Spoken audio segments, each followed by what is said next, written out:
And then Jesus responded to them and said, "Most assuredly I say to you, whoever commits sin is a slave of sin." And then he says, "And the slave does not abide in the house forever, the Son abides forever. Therefore, if the Son makes you free, you shall be free indeed." And they would come to know the truth, and the truth shall make you free. There's a pastor who I love dearly who says, it isn't just the truth that makes you free. More specifically, it's the truth you know that makes you free.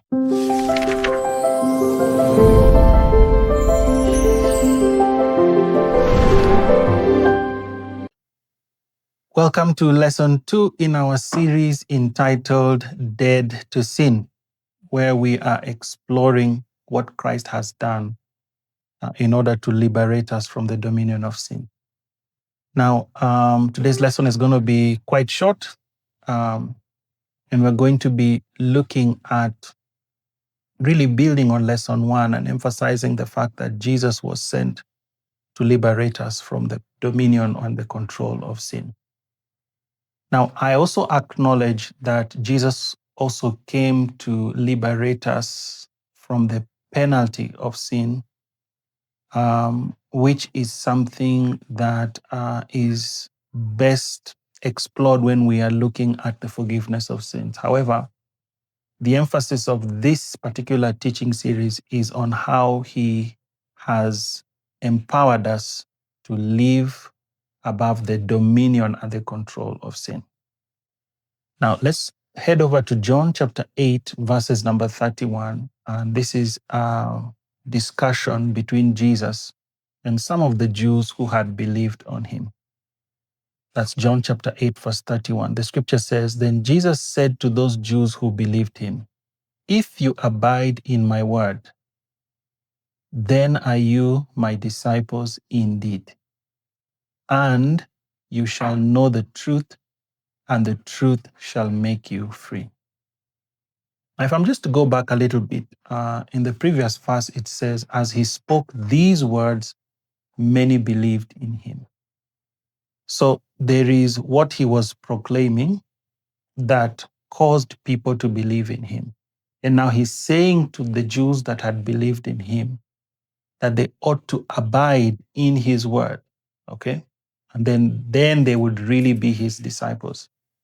And they would come to know the truth, and the truth shall make you free. There's a pastor who I love dearly who says, it isn't just the truth that makes you free. More specifically, it's the truth you know that makes you free.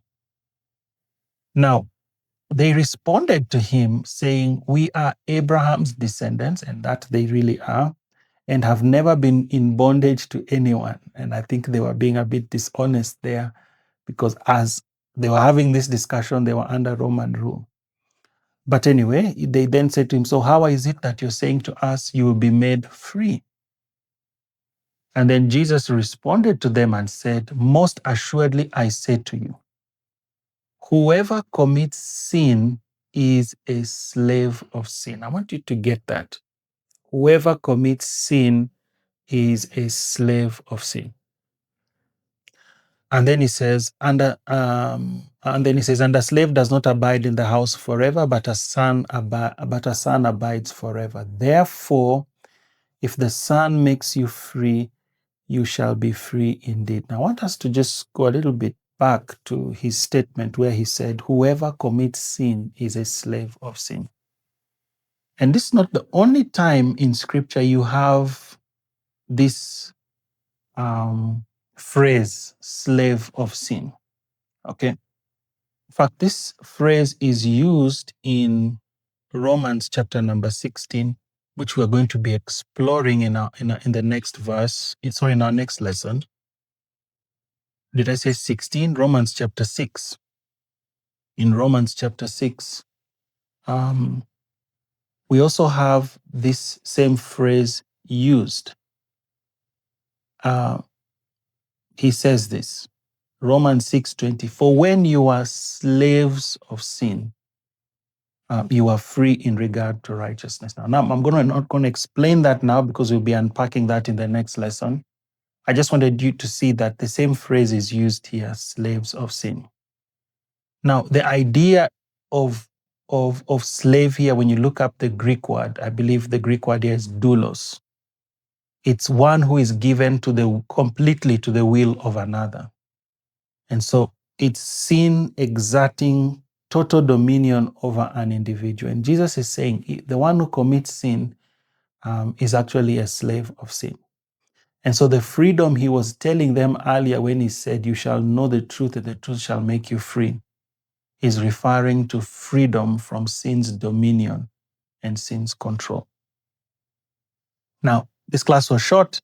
It was really more to sort of emphasize the earlier lesson on that Christ has come so that he can save us from sin. Now, in lesson 3, we're going to be exploring exactly what Christ did that has set us free from sin's dominion and sin's control. Thank you so much for listening, and God bless you.